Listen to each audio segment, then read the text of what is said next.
this time. That report from Frey Lindsay, who actually is on the line right now. Hello. Morning, Audrey. You're usually based in London, so how did you swing it? Pilau, beaches, a swim, and the opportunity to interview the country's president. I'm going to have to disappoint you and tell you in the 12 days I was there, I didn't swim once. I was too busy.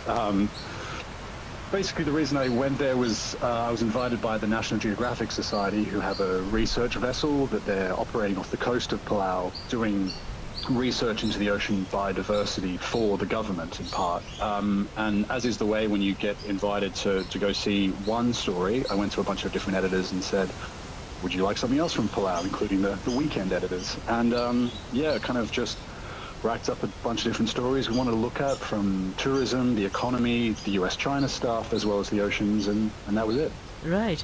Well, I have two guests, as you know, is our practice here on Weekend, Christopher de Bellaigue and also Stephanie Baker. They'd like to ask you some questions. I'm going to start with Stephanie.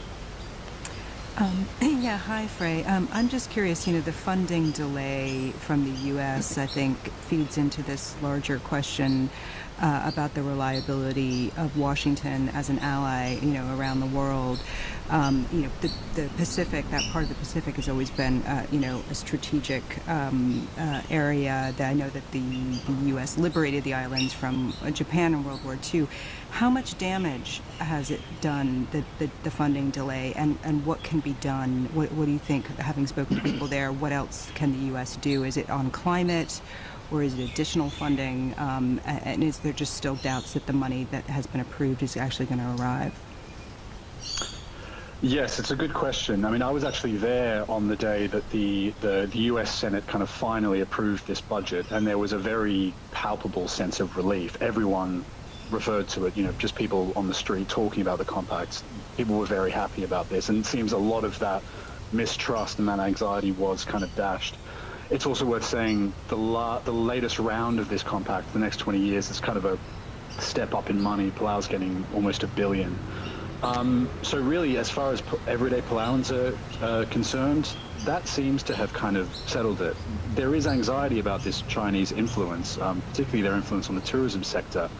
But, I mean, really, as far as I could tell, with Palauans, they see this as a partnership with the US, and they were kind of annoyed to see that the US weren't holding up their side of it. But now that they've come through, it does feel like that's kind of settled.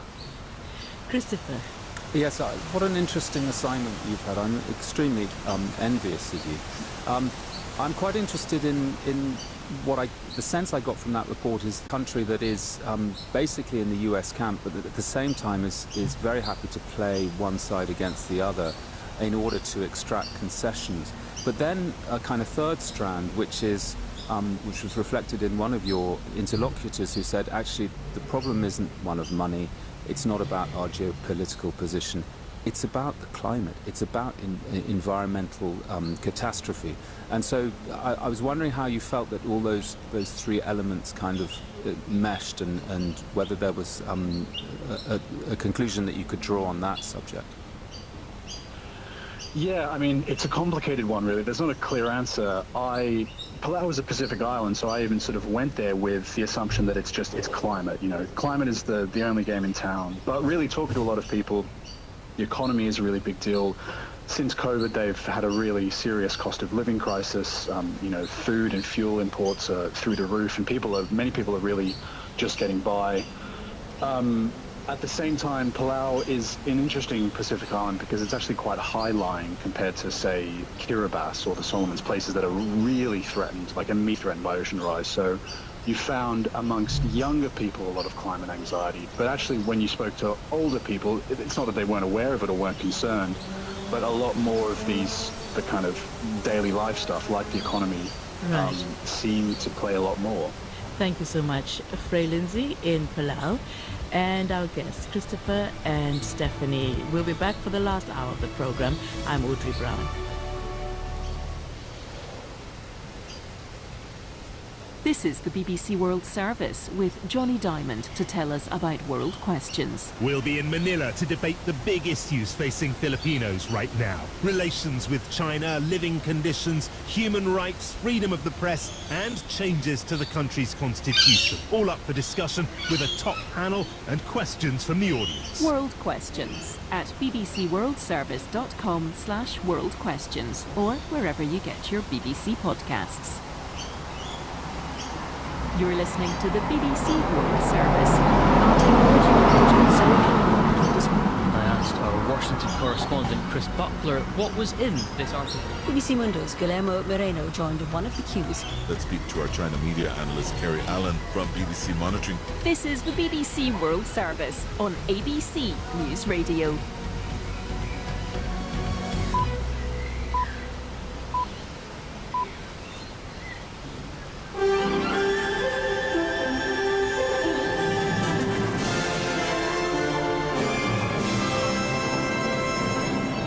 This is ABC News with David Rowlands. Some Palestinians who had their visas cancelled while en route to Australia have now had them reinstated. The Home Affairs Department cancelled several visitor visas last week. However, the ABC has been told that additional security and other checks have now been carried out. As a result, some people have had their visas reapproved, allowing them to travel to Australia. Communities on the Northern Territory's northeast coast are preparing for Cyclone Megan to make landfall late tomorrow. Amy Colpert reports. Right now, the Bureau is warning people in the Borroloola area on the Northern Territory's east coast to be prepared. That's as Cyclone Megan continues to gather strength off the Northern Territory coast in the Gulf of Carpentaria. Now, the cyclone is currently a Category 3 system, and that means winds between 120 and 220 kilometres an hour.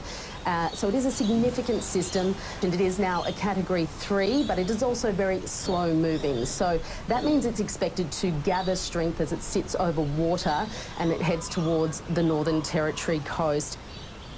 The condition of two men involved in a drowning incident at a beach in Victoria's southwest has improved after they were rushed to hospital earlier today. One man died and two others were in a critical condition after the trio became entangled in trouble in the water at Marengo Beach near Apollo Bay around 1 o'clock this afternoon. One man is now in a stable condition, while the other one remains in a serious condition. A political analyst says the Queensland government has some soul-searching to do in the wake of yesterday's by-elections.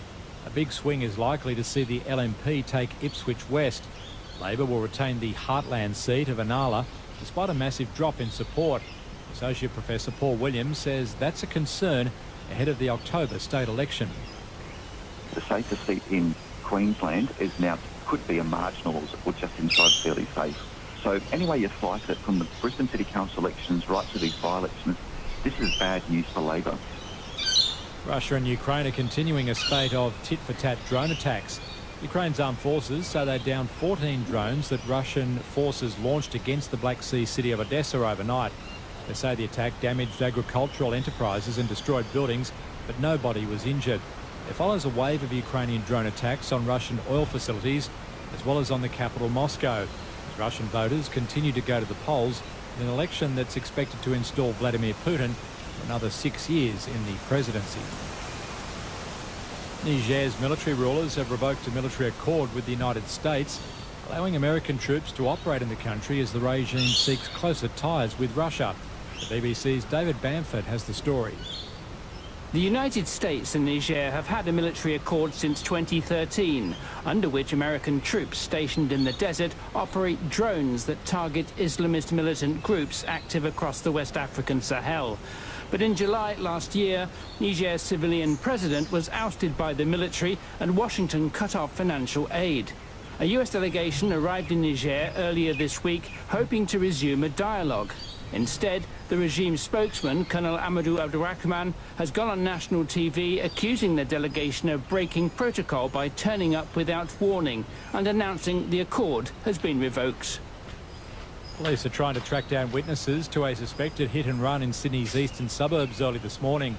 Emergency services were called to Fletcher Street in Tamarama just after 4 o'clock, where they found the 28-year-old man on the road with critical injuries. He died at the scene. Detective Acting Superintendent Adam Solar says they have an extensive amount of CCTV footage from the area. Well, we hope that anyone who has any information or been involved in any way, we urge them to come forward and contact Waverley Police or Crime Stoppers. Australia's Foreign Affairs Minister Penny Wong has tied the knot with her long-term partner, Sophie Alouache, in Adelaide. The South Australian Senator made the announcement on social media this morning, saying she was delighted that so many of her family and friends shared a day with them. Section to send well wishes to the newly married couple, including Federal Health Minister Mark Butler. In sport, defending champion Carlos Alcaraz of Spain, Russian force Daniil Medvedev will meet in the final of the Indian Wells Tennis Tournament in the United States. World number 2 Alcaraz came from behind to beat world number 3 Jannik Sinner in 3 sets. Medvedev edged out American Tommy Paul in the second semi-final, also in 3 sets. This is ABC News.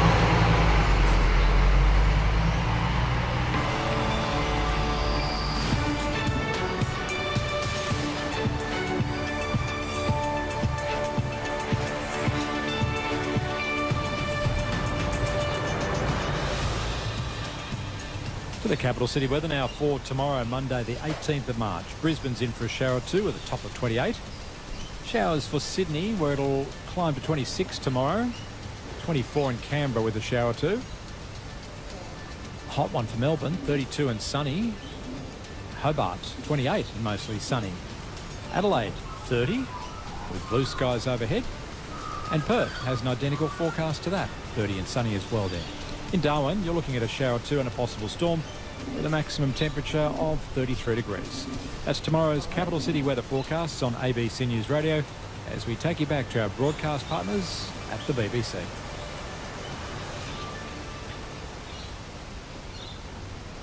Service, I'm Audrey Brown, and joining me in the studio, Stephanie Baker, a senior writer at Bloomberg News in London, and Christopher de Bellaigue, a historian and journalist. We'll be hearing from them in the course of the last hour of this program. But we're going to Russia first, and today is the last of 3 days for Russians to vote in presidential elections. Vladimir Putin is expected to win and win easily.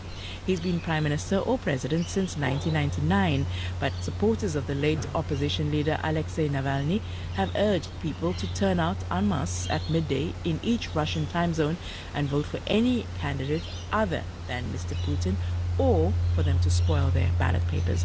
And there have been some sporadic incidents of vandalism at polling stations. Earlier, Vitaly Shevchenko, BBC Monitoring's Russian editor, told us about this sporting movement that is happening today. Coming and looking at each other is one of the few things that opposition supporters can do, given the highly restrictive political climate in Russia. It's afternoon in eastern parts of Russia, so that noontime protest is supposed to have happened there, and I've seen reports and pictures of groups of people, a couple of dozen here, a dozen there, gathering at polling stations in Siberia, for example. It's hard to say what they're doing there, whether they are indeed opposition activists, because if they start openly demonstrating their position by chanting political slogans, probably, they know they will be arrested. So this is an event that's hardly a protest, and the only other option available to people who are strongly opposed to Vladimir Putin and his policies is setting fire to ballot boxes, pouring ink inside them, or scrawling offensive messages on ballot papers, and none of this is going to affect the outcome of this election. Yeah, so Russia is suggesting that Ukraine is trying to interfere, and a Russian spokesperson is accusing the UK of interfering in the election. Do we know what she's talking about? She's been saying that for years. The UK is one of Russia's two main enemies, according to the Kremlin, alongside America. And anything bad that happens in Russia or about Russia, The foreign ministry spokeswoman Maria Zakharova, she tends to blame the UK or Ukraine, but it's true that this time around, this election, Russian regions bordering Ukraine, they've come under relentless attack from drones and missiles, and yesterday 3 people were killed in Belgorod, for example. Ukraine never comments on such attacks, never says that it was or it wasn't involved, but the Kremlin says this is Ukraine trying to disrupt the presidential election in Russia with the assistance of countries such as the UK. And that was Vitaly Shevchenko, BBC Monitoring's Russia editor, talking to us a little bit earlier. Now in Israel, families of 130 or so remaining hostages from the October the 7th attacks by Hamas are urging the government to do a deal to secure their release from Gaza before it's too late. Hopes had been raised of an agreement before the Muslim fasting month of Ramadan, now underway, but there was no breakthrough. More than 1,200 Israelis were killed in the Hamas attacks, and since then, Israel has killed more than 31,000 Palestinians in Gaza. Our senior international correspondent, Ola Guerin, reports now from Israel on the agonizing wait for families of the captives.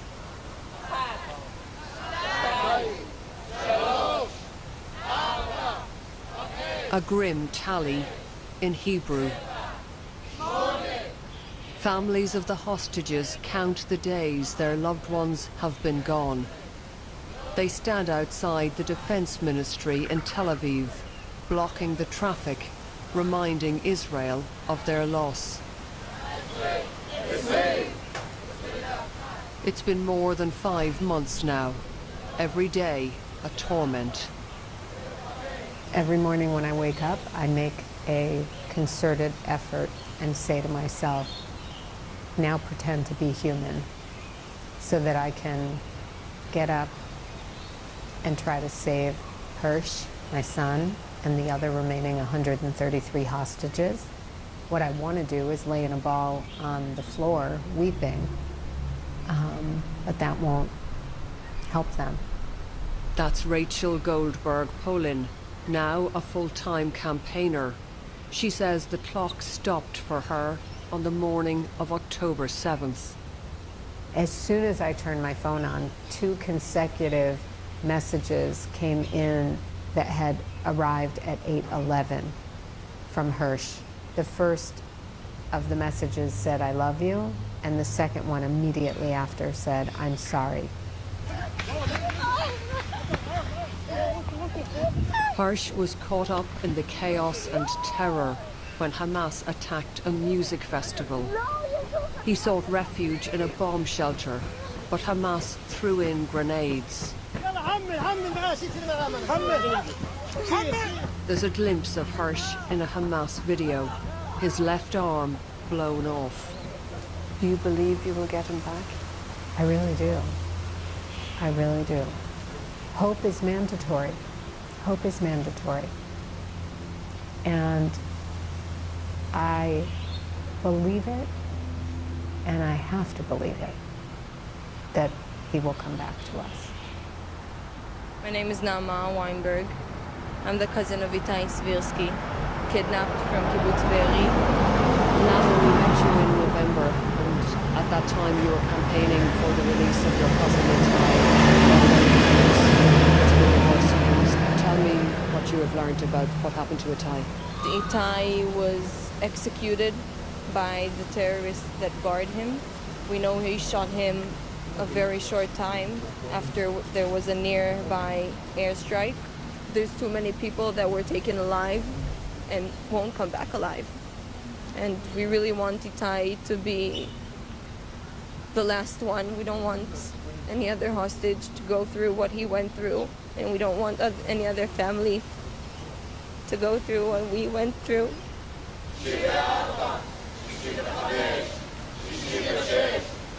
Hirsch's mother, Rachel, is still waiting. She says the agony must end, and not only in Israel. There are thousands and thousands of Gazan innocent civilians in Gaza who are suffering. There is so much suffering to go around. And I would love for our leaders, all of them, to say, we're going to do what we have to do so that just the normal people can stop suffering. Everybody's going to have to give in. There's no perfect scenario. And we need the suffering to stop. Those words by Rachel Goldberg-Poland, whose son Hirsch is still being held hostage, ending that report by Ola Guerin. Now, an Israeli delegation was due in Qatar today to continue negotiations with Hamas, but latest reports suggest such talks may not start until tomorrow. Hamas previously had called for a permanent ceasefire, but appears to have now rolled that back. The group has also been shaken by the reported death of a senior official, Marwan Issa, in Gaza, as well as the failure to rally an uprising in the West Bank during Ramadan. Jerome Drevon is a senior analyst in jihad and modern conflict for the International Crisis Group, and he joins us on the line now. Good morning to you, Jerome. Good morning. So Hamas is reported to have rolled back on this key ceasefire demand. Is this a negotiating technique, or do you think that it's... Let me ask you directly, what does it tell us about Hamas and its position during these negotiations? I think it's still part of the negotiations. I mean, the expectations initially was to have potentially a ceasefire by the beginning of Ramadan, which started a week ago, and so it did not happen. So Hamas is probably trying to change to some extent its demands, even though it's striving still to achieve a ceasefire, and so they might modify their demand accordingly, but ultimately they still want to achieve the same outcome, and the same obstacles remain, mostly on the ceasefire temporary versus permanent, and second about the number and the type of prisoners that could potentially be released by Israel. What's happening inside Hamas leadership, given that we keep hearing about senior figures being killed? We hear about falling out of with the rival Palestinian groups such as Fatah and the Palestinian Authority. Is there a sense of disarray going on inside Hamas? I think there is increased pressure on Hamas to sign some agreements, so including from inside Palestinian society. So Fatah released a communique which was quite rare, a rare criticism against the group. At the same time, there are debates within Hamas, but this is not entirely new.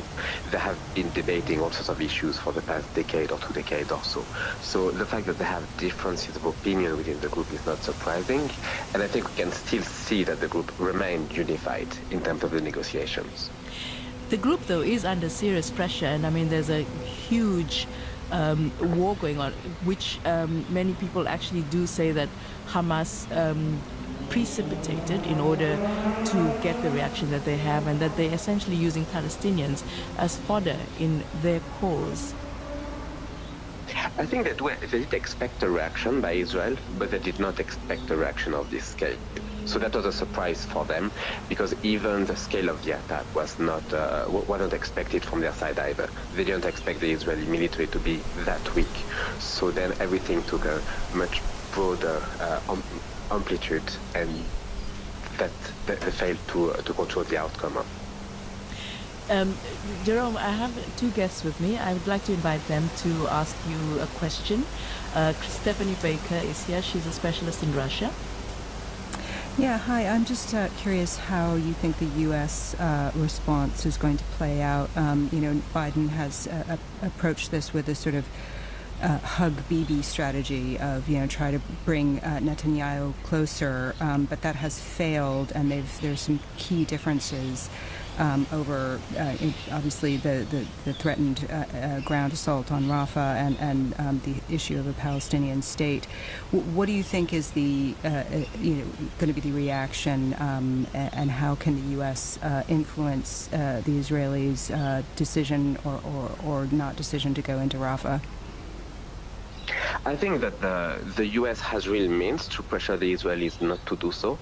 First of all, they are backing Israel at the Security Council, so they could allow for a Security Council resolution calling for a ceasefire, which they haven't allowed till now because they always either veto it or prevent it from even being presented to the Council. So that's one means. And the second means is through the military assistance. They could impose more restrictions or control over how weapons are being used. So the US has means to pressure the Israelis. The issue is that Biden has been reluctant to actually pressure them effectively, as opposed to just leaking information, saying that they are displeased, that they oppose such and such, but without doing anything practically. And our other guest is Christopher.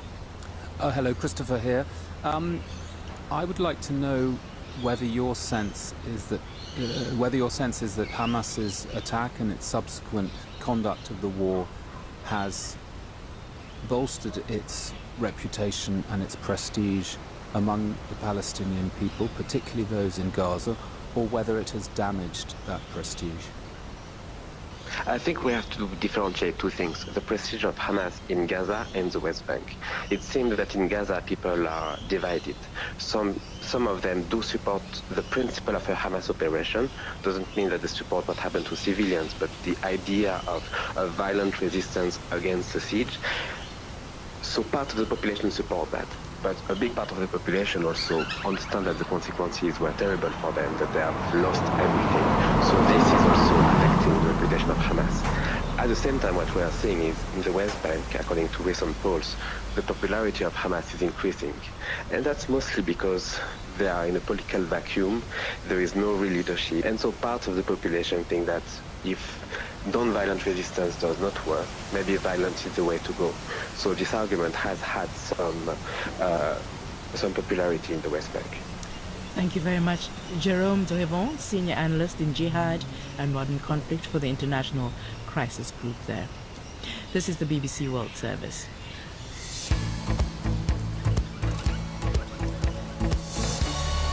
A reminder of some of our headlines this hour. Niger has revoked a military agreement with the United States with immediate effect. And the situation in Haiti remains volatile, with police in the capital exchanging gunfire with gang members in the stronghold of leader. An extremely high-level delegation from the EU is traveling to the Egyptian capital, Cairo, today to finalize and announce a major aid package for Egypt. Ursula von der Leyen, the President of the European Commission, will be in Egypt with the Prime Ministers of Greece, Italy and Belgium to put the seal on the deal that will be worth nearly €7.5 billion. This agreement follows other deals with Tunisia and Mauritania, in which the EU has pledged money and other incentives in return for better policing of those countries' borders to limit the number of African migrants reaching Europe. But many human rights groups and members of the EU Parliament have expressed concerns over the effectiveness of such arrangements. Karen Melchior is a Danish member of the European Parliament and also coordinator of the Parliament's Justice Committee, and she joins us now. Good morning to you. Good morning. This is a very high-profile EU delegation. They're drawing attention to a deal with such an important Middle East state like Egypt. But can you tell me how much confidence do they have that, you know, what they're offering will yield the results that they want? They have no confidence that they will yield what they want and what they're promising that the objectives are. Migration has become a hugely politicized and polarized topic everywhere in Europe, and it's not only the UK and Denmark that attempt to make deals to externalize migration and refugees. We are, from the European Commission and member states, we're trying to pay money to sketchy governments in order to pay them for stopping irregular migration, but we're not having any guarantees of results, and we're basically making ourselves hostage to unreliable partners. You call it sketchy governments. Critics call it bankrolling dictators because some of the money may go very directly into the pockets of the so-called dictators. Tunisia being a case in point. Is there evidence that President Kais Saied has actually been misusing the money that he got from the EU? It was about €150 million.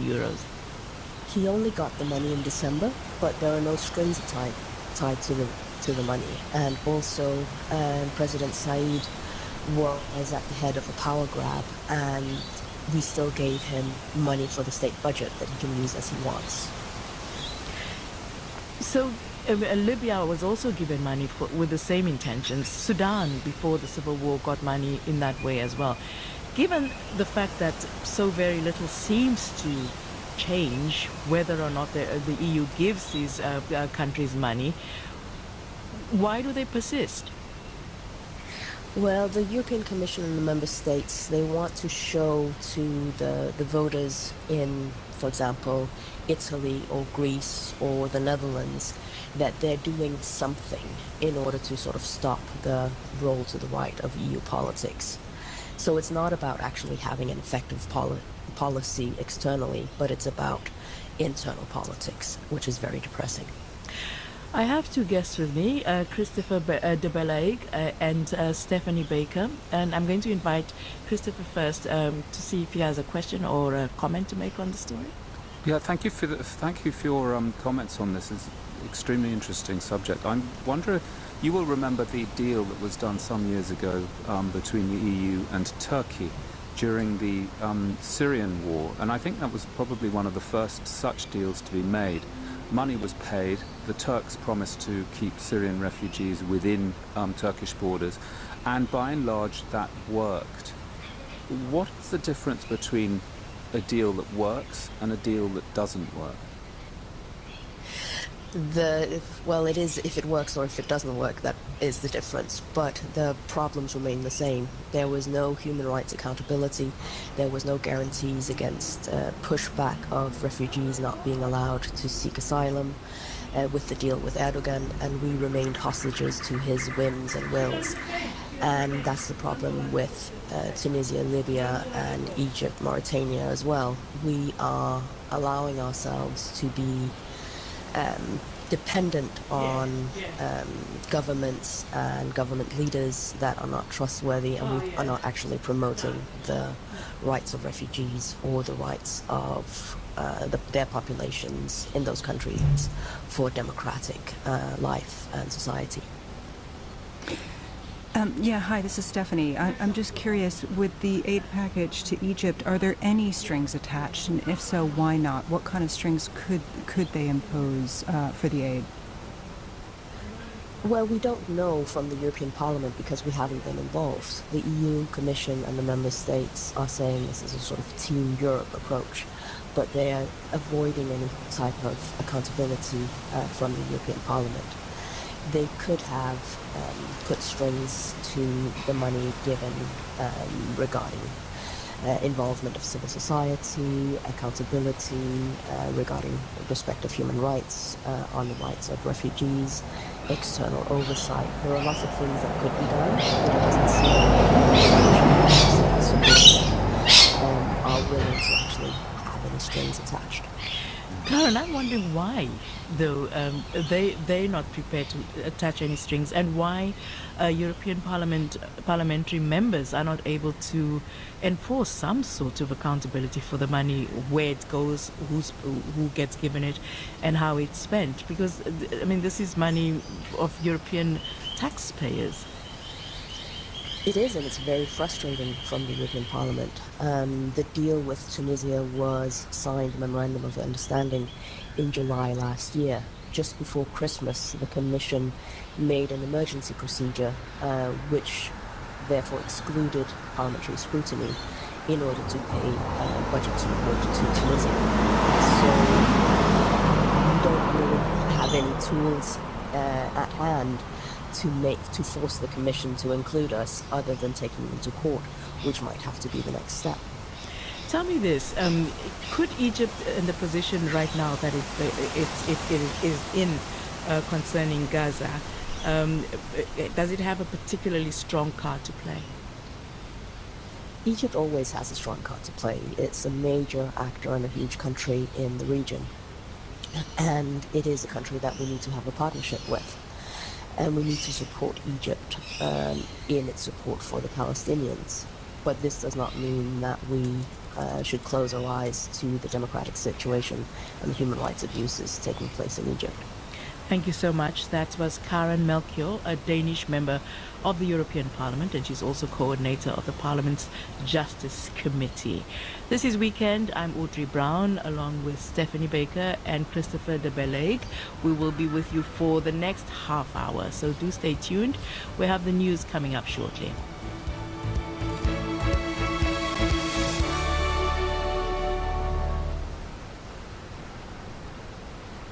This is the BBC World Service in conversation with Anne Patchett about her book, The Dutch House. The children, their father, a cook and a housekeeper lived together in the Dutch house of the title. Then, one day, things began to change.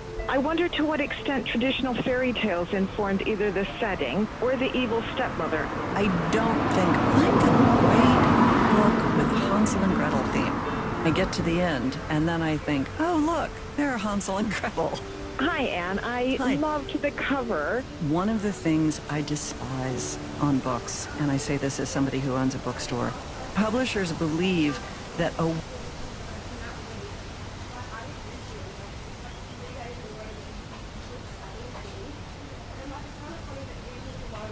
If you'd like to watch your local edition, just go to ABC iView, where you can stream it live or catch up anytime.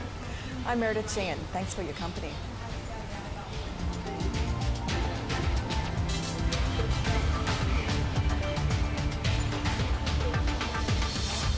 The Oscar-winning film The Zone of Interest is a movie that sounds like no other.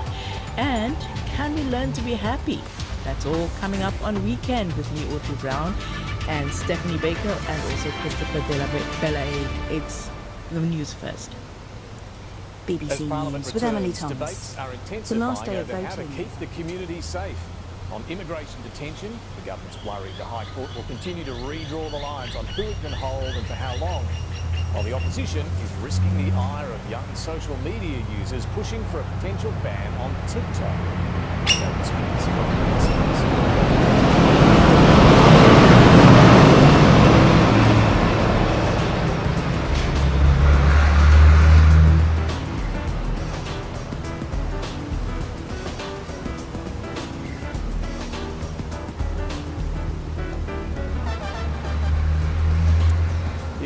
Is pursuing the government on a range of national security issues right now, but one will be of particular interest to millions of young social media users, a potential ban on TikTok.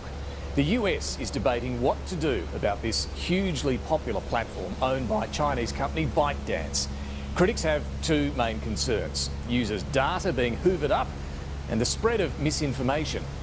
But about half the American population is on TikTok. It's how millions of young people interact, access news and do business. It's become the latest flashpoint in the strategic contest between the US... Mr. Trump has said he would stop assistance to the country if elected. The president made his comments at an annual gala dinner, which he also used to poke fun at his own age. Reports from Syria say Israel has targeted two sites, one of them a weapons depot outside the capital Damascus. This follows a series of strikes on Iranian-backed forces there. More than 20 people have been killed in a bus crash in southern Afghanistan. The bus collided with a tanker and a motorbike. The Australian Foreign Minister has married her partner of 20 years. Penny Wong is the country's first openly lesbian MP and was active in campaigning for same-sex marriage to be legalised. BBC News. You're listening to Weekend from the BBC World Service with me, Audrey Brown, and with me, Stephanie Baker, senior writer at Bloomberg News in London, and Christopher de Bellaigue, a historian and journalist. We'll hear from them in this last half hour of the program. Now, Stephanie, you've highlighted for us this morning the continuing presidential election in Russia, which is of course, the main story. President Putin is seeking another 6 years in power. There are three other candidates on the ballot paper: the veteran communist Nikolai Kharitonov, the nationalist Leonid Slutsky, and Vladislav Davankov, who's the deputy chairman of the lower house of parliament. Very few people, and I'm sure you're one of them, believe that they have any credible chance of winning. Against that backdrop, why do you think this election is worth noting from a global perspective? Well, again, it's Putin's attempt to give his dictatorship a veneer of legitimacy. He wants a vote that looks like an endorsement of his war in Ukraine, to provide, at least a symbolic sign of support for his continued war in Ukraine. And I think it's another symbol of his efforts to continue as the leader of Russia for as long as he's alive. He's extended the Constitution. He's fixed the Constitution to extend his term, and he will now, by the end of this term, after his win, he'll be the longest-serving Russian leader since Stalin. Yeah, he's been in power in one form or the other since 1999. So for more thoughts on this election, let's speak to Andrei Soldatov, who's a Russian investigative journalist and author who left Russia in 2021 and now lives in London. Good morning to you. Morning. So do you think there'll be much of...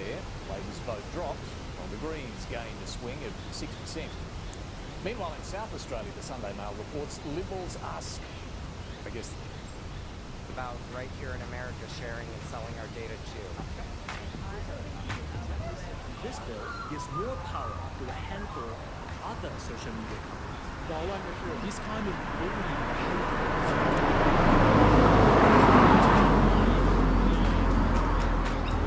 The decision early next year would thrust TikTok into our election. We have made decisions based upon our own security assessments. They should have already sent drafting instructions to the Department of Home Affairs to get fair and equivalent legislation for Australia. The algorithms that these programs use, I think, do have an injuring effect on kids. But in terms of national security, we'll take the advice of the national security experts. If you've got advice from the agencies, which I believe it has, it's up to the Prime Minister of the country to respond to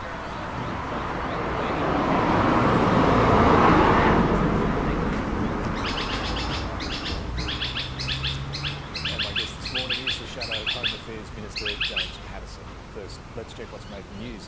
Game on, says the Sunday Mail in Queensland, after huge swings against the latest state government in two by-elections yesterday. The closing counting last night at 18% swing.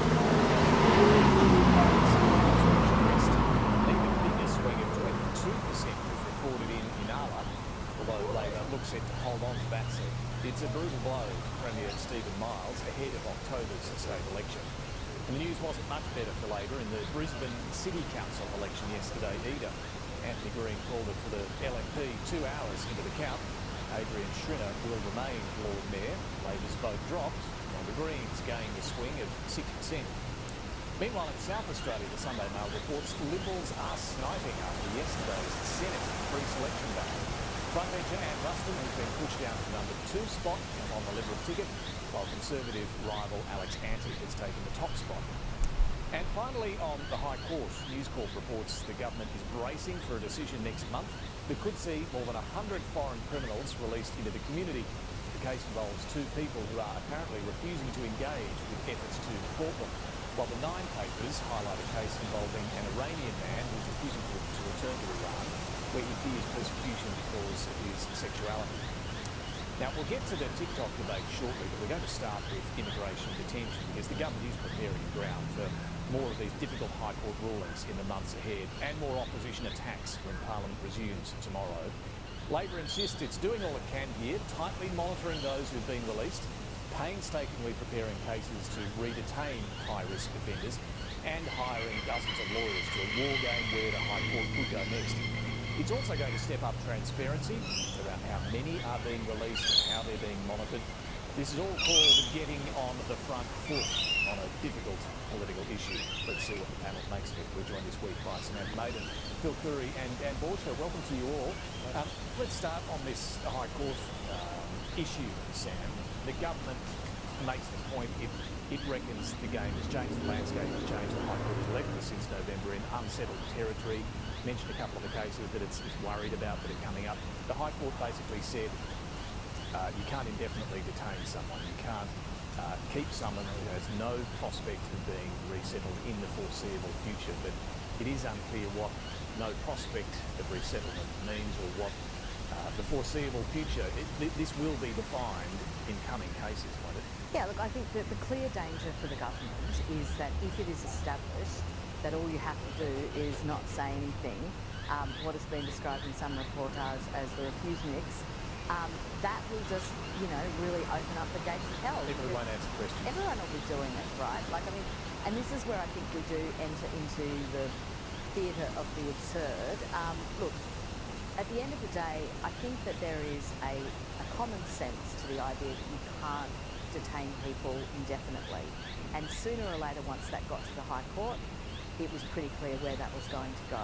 But they have to find a way of grappling with this issue of, now we have people popping up on Facebook touting for people saying, if you're gay, come see this migration lawyer.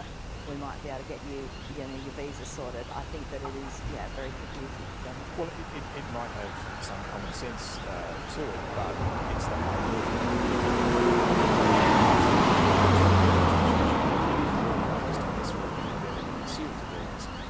That governments, parliaments, the executive can't sentence someone. Only judges can have judicial power.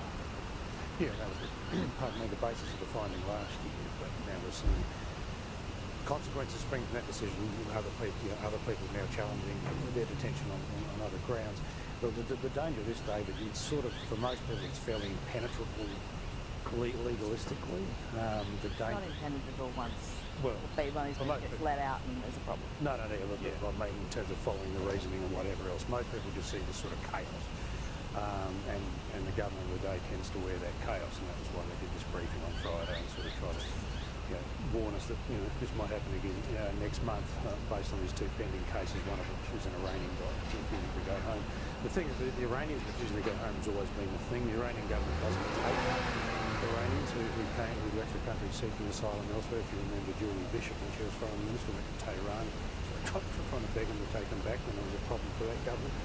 But ultimately the government of the day is the one that sort of is in charge and needs to look in control or out of control. But we saw how sort of dangerous it was for the Albanese government at the end of last year.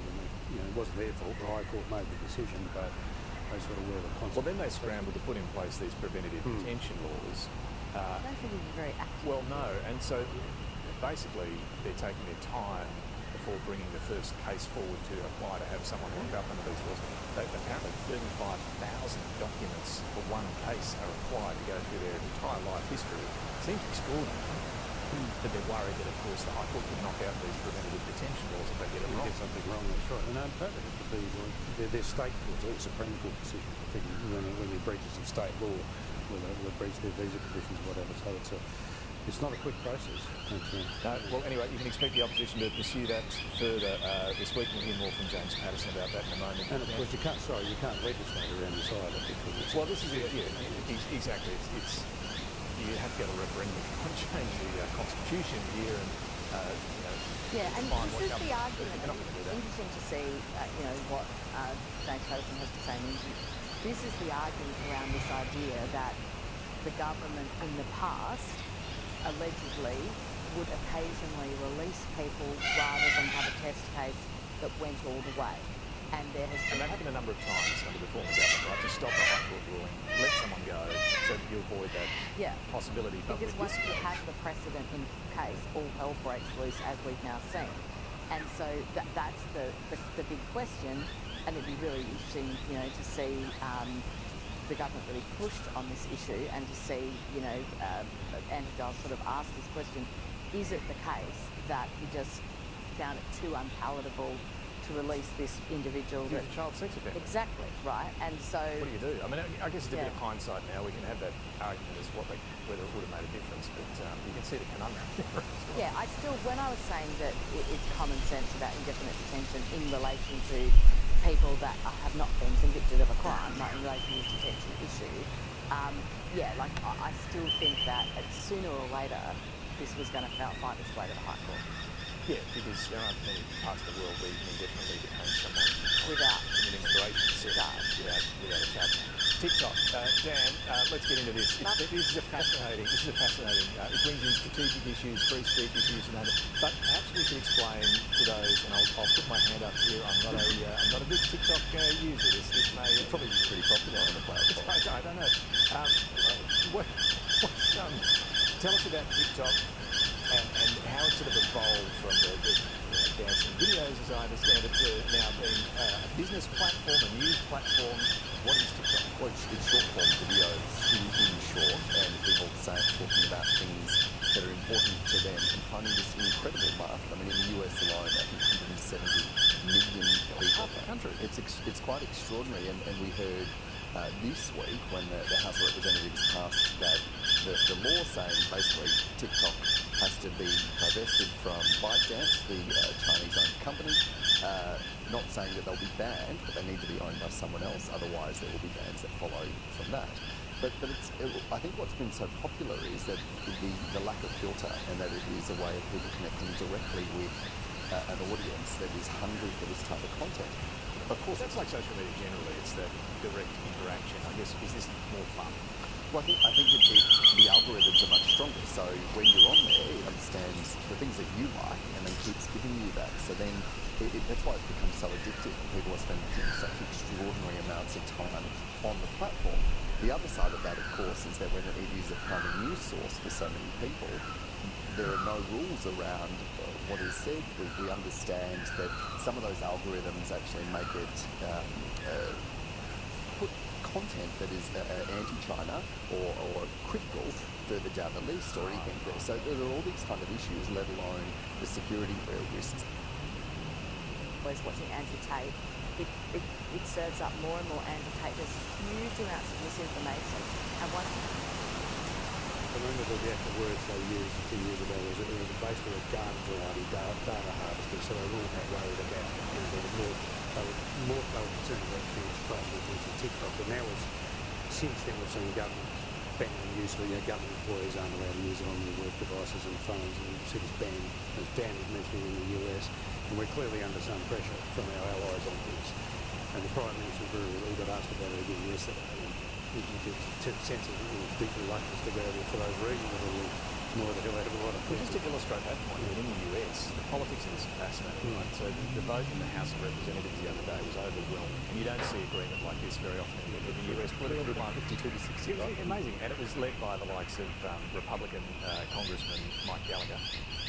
TikTok is a threat to our national security because it is owned by ByteDance, which does the bidding of the Chinese Communist Party. We know this because ByteDance leadership says so, and because Chinese law requires it. This bill therefore forces TikTok to break up with the Chinese Communist Party. So you have a Republican leading the charge there, the guy that Republicans want to put back in the White House, Donald Trump. He's flipped on this. As president, he was calling for a ban. Now he's not. Frankly, there are a lot of people on TikTok that love it.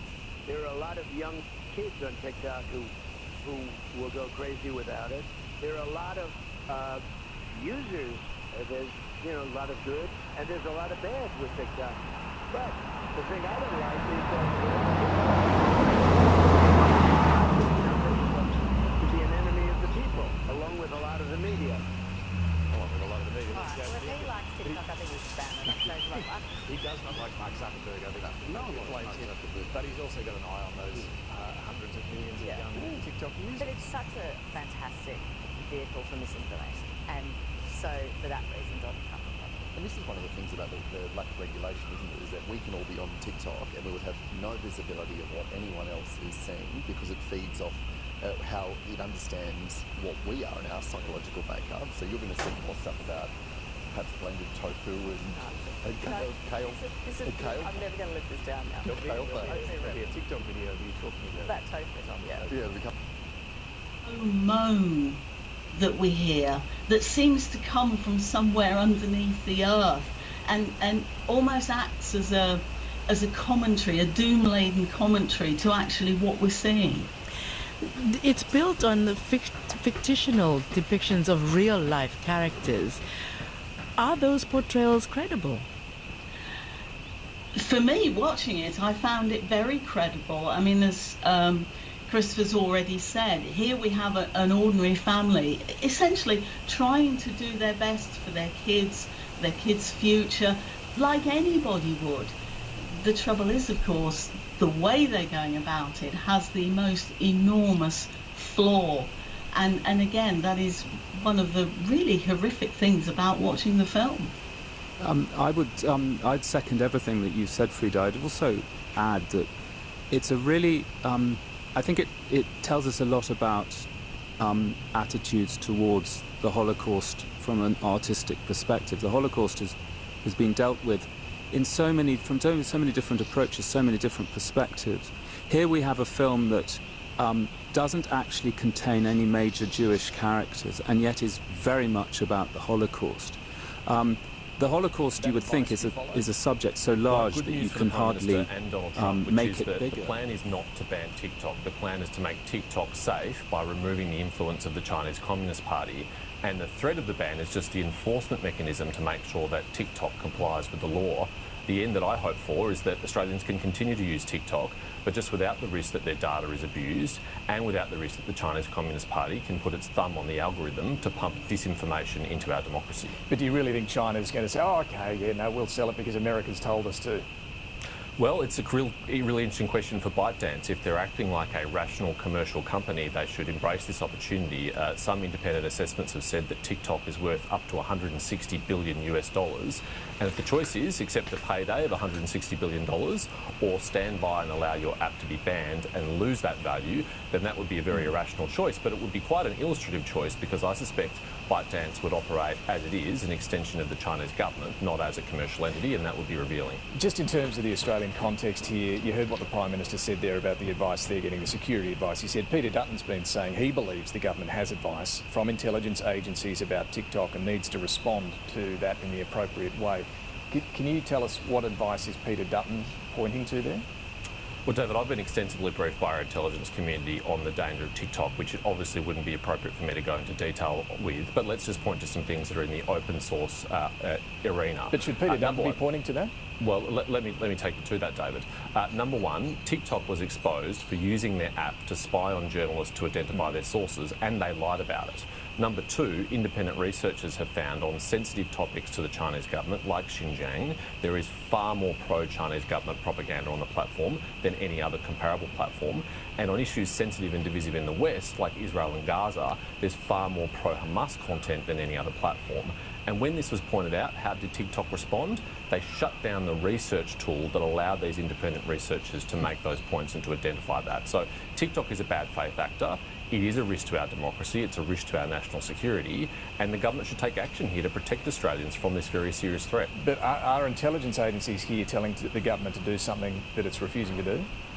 Well, it was on the advice of intelligence agencies that the government banned TikTok from government devices, and I think that is very illustrative. It's not safe to be on the phone of a bureaucrat. Why should 8 million Australians have it on their devices without any protection at all? Is the government ignoring advice from its Russia's agencies? defense ministry says It would be very it's rare down for more than intelligence 30. agencies to recommend a policy solution. That's not really happening. That's not as much as what they're saying. These are the threats and these are the options to mitigate it. So the Prime Minister's being a bit cute when he says the intelligence agencies haven't recommended we ban it. Well, first of all, no one's recommending we ban it. We're just recommending you remove Chinese Communist Party influence. But they are putting that as an option. Is that what you're suggesting? Well, you'd have to ask them. That's for them to talk about. That's not for me to talk about. But I'd be very surprised. In fact, I know for a fact the intelligence agencies are not saying to the Prime Minister, there's nothing to worry about with TikTok. There's no concerns at all. We know that's not the case. So there's two main concerns that you're pointing to there. Just go to the first one, which is data harvesting, or your data being hoovered up. What do you think China is doing with that data? Well, they can use it for espionage against individual people, and they can also use it at scale to build a very sophisticated picture of our society, and that's a very important asset for them to have in a digital age. You know, when ASIO assesses that foreign interference and espionage are our #1 security threat, and we know that much of that is cyber-enabled, having TikTok on the devices of almost half Australians, almost half Americans, is a very serious national security threat.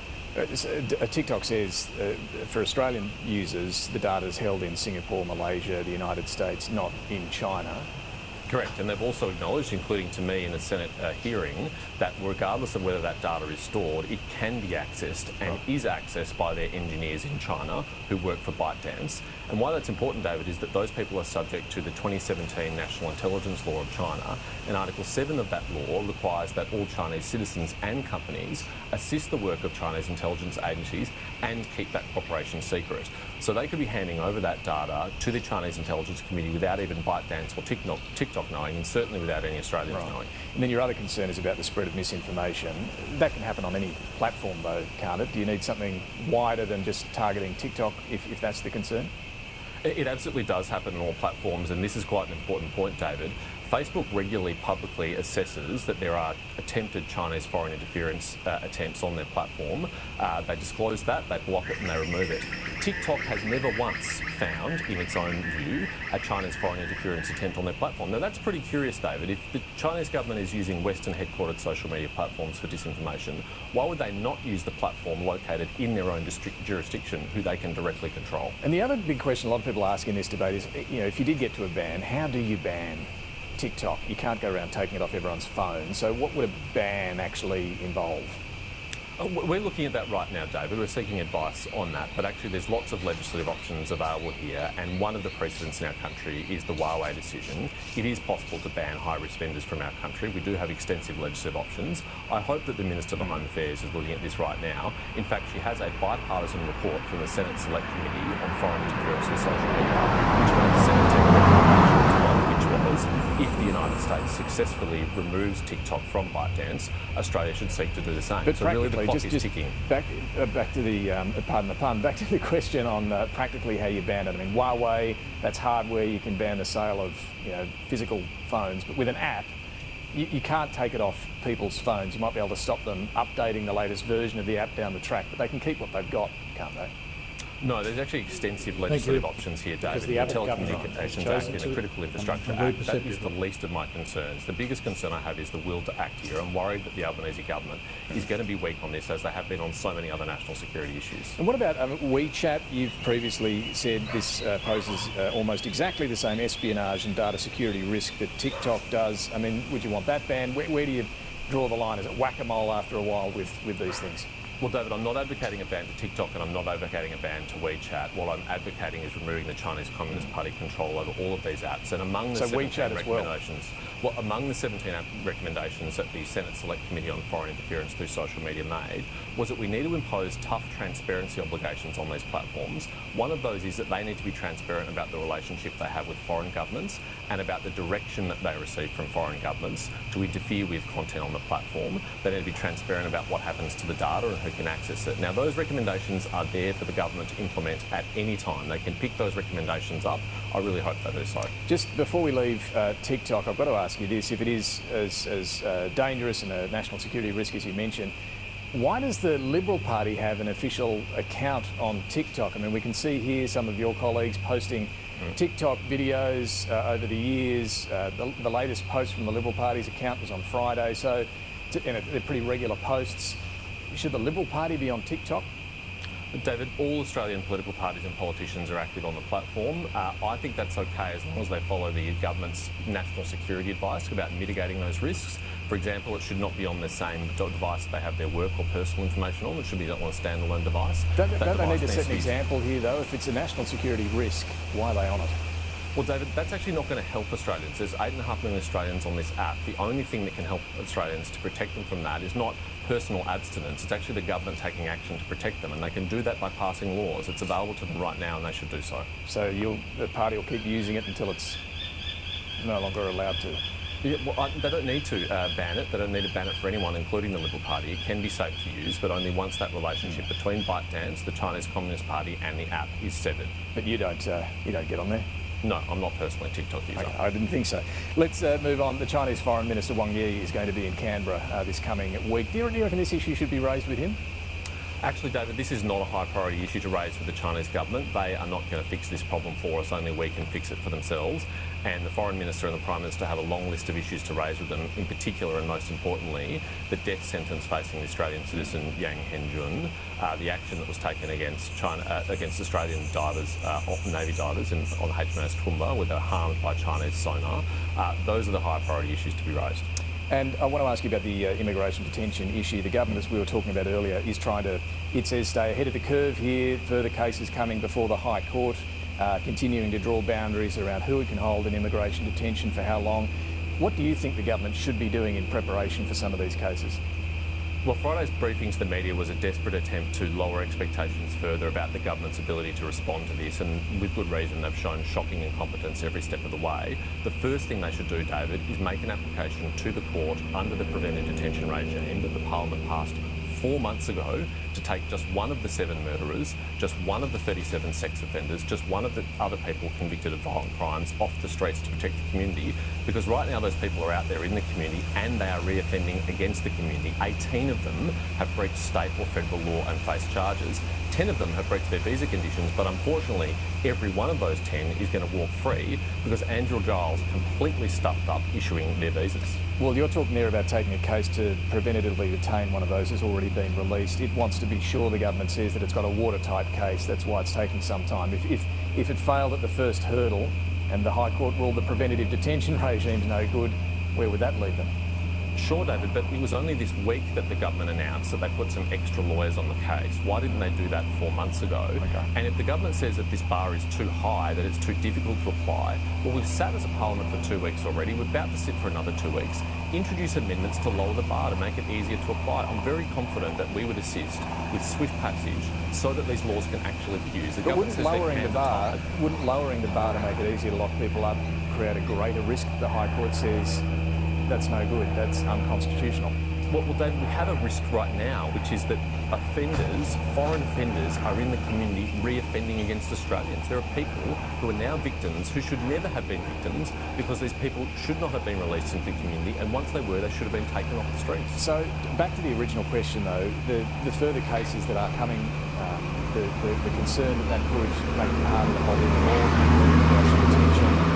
After the event, no doubt, the opposition would be critical of the government. So right now, what would you say the government needs to be doing? 2 things, David. Number one, they should not make concessions of fact like they did in the first case. Andrew Giles admitted that there was no reasonable prospect of NZYQ being deported, and the High Court said that was highly significant in their decision. I hope they don't make mistakes like that again. Secondly, they should be prepared. They should have the legislative options ready to go. They should have them ready to introduce into the Parliament the day after That's what I'm asking. Decision. What should they have up their sleeve? Well, last time we told them that they needed to have a preventative detention regime. Yeah. They spent 3 weeks saying that they couldn't do it until they finally admitted, actually, maybe we should, and then they did it. So what do they need now? Those are the kind of things. Well, David, it depends on the individual cases, right? But the Department of Home Affairs should be doing contingency planning here. But this is the question. Is there anything you think the government should be doing right now to protect the community? Well, it's a fair question, David, because we have led the government all this way and they've relied on our advice clearly to do this. What's your advice now? My advice last time was have a preventive detention regime. My advice this time is go to the Department of Home Affairs and ask them, what are the contingencies? If this happens, what should we do? So just ask the department what their ideas are. Well, it's clear that didn't happen last time, David. You don't have any new ideas? David, I think I've provided enough for the government already. I've been pretty generous in that, and I hope they can find some of their own. Australia's now joined Canada and Sweden in restoring funding to UNRWA, the UN relief agency in Gaza. The European Union's restored most of its funding. The Foreign Minister says the advice of Australia's various agencies is that taxpayer funds won't end up in the hands of terrorists. Do you disagree? The Foreign Minister also said the advice was that UNRWA is not a terrorist organisation. David, that's not exactly a high bar. I think we should have higher expectations of our aid delivery partners than merely they are not terrorist organisations. What we do know is UNRWA has employed terrorists. UNRWA employees were involved in the attacks on Israel on the 7th of October. Another social worker drove into Israel and abducted a dead Israeli that was the allegation. An investigation is still underway. No, that's not an allegation, that's evidence. The footage is available on the internet for anyone to see. UNRWA has sacked the people involved. There's no contention that there were UNRWA employees involved on the 7th of October. The question is what we now do about it. My view is that we should not tolerate a single Australian dollar going to a potential terrorist. I mean, this is not the only accusations against UNRWA. It's been exposed that there was a Hamas data centre underneath UNRWA's headquarters in Gaza that was drawing mains power from UNRWA. UNRWA has admitted in the past that their textbooks in UNRWA schools in Gaza have had anti-Semitic content that promotes hatred against the Jewish people. I mean, Israel has been warning us for years about the behaviour of UNRWA. Those warnings were ignored, and the consequences were UNRWA employees participating in the worst attack on Jewish people since the Holocaust. But kids are starving in Gaza. You were just there. You made the point that aid is desperately needed. It's a critical need for that food to get in to the kids in Gaza. Are you saying, though, that giving UNRWA money now is still going to see money end up in the hands of terrorists? I have no confidence that UNRWA has reformed itself, particularly because our closest allies, like the United States and the United Kingdom, have not restarted their aid. And the obligation, David, is absolutely we must do everything we can to assist the people of Gaza, but without running the risk that our aid money goes to terrorist organisations. So what's the solution here? How do you stop kids starving? That means we have to explore every other alternative. That includes the airdrops that are happening. That includes the delivery by sea. The first delivery by sea happened overnight, David, by a United Arab Emirates delivery, working with another charity, World Central Kitchen. I mean, we had been hearing in the lead up to this that there's no one other than UNRWA capable of delivering aid. That is clearly not true. The United States is also exploring alternative options like sea delivery. There are other charity partners operating in the region. We should do everything we can in the safest way we can to make sure that the listed terrorist organisation of Hamas doesn't end up with Australian taxpayer funds. A final question related to this. The government has revoked visas of some of those that issued visas to trying to flee Gaza. Penny Wong has said that they're all subject to ongoing security checks.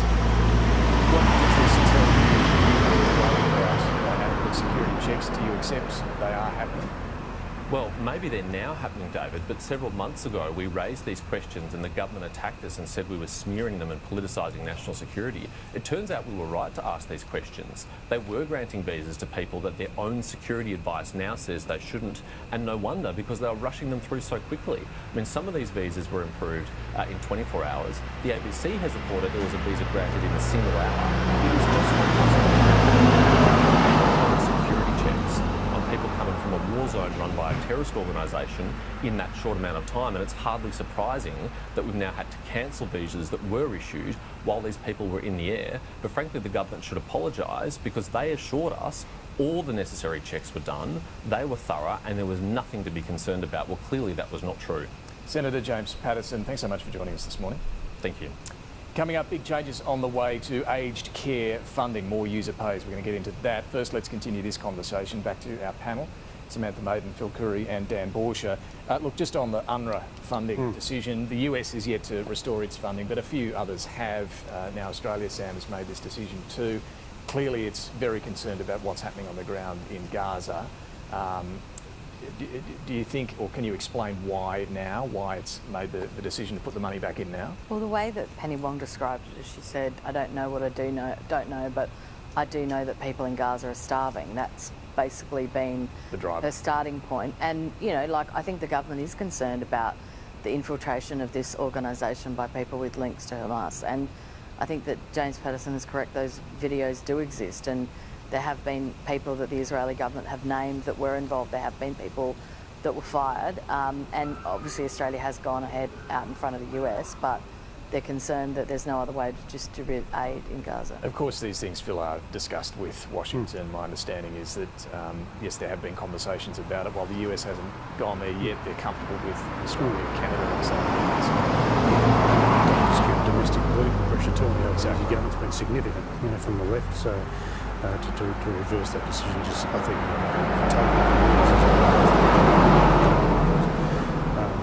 by this and what may be the most efficient aid vehicle at the moment, it's clearly it's not going to be. That's not how it's going to be. You suspect it's just lost the confidence of a large part of the Western world because of what happened. So as per Sam's point, yes, people are starving. Yes, it has to be done, but I don't think it's a long-term however that mess lands, when they finally stop fighting. And well, here was the Foreign Minister's comments about having confidence at least that the money won't end up in the hands of terrorists.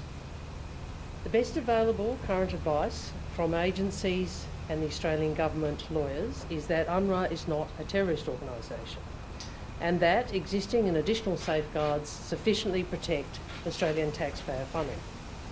Yeah, Dan, as James Patterson said, I don't think anyone suggested that UNRWA is a terrorist organisation. The question's always been whether it has elements that are too close to Hamas or were involved, in fact, in those October 7 attacks. What do you think? I mean, there has been pressures when it comes to this issue domestically. Yeah, and I think, as you pointed out, there's an investigation underway about who in UNRWA knew what or was involved in what capacity.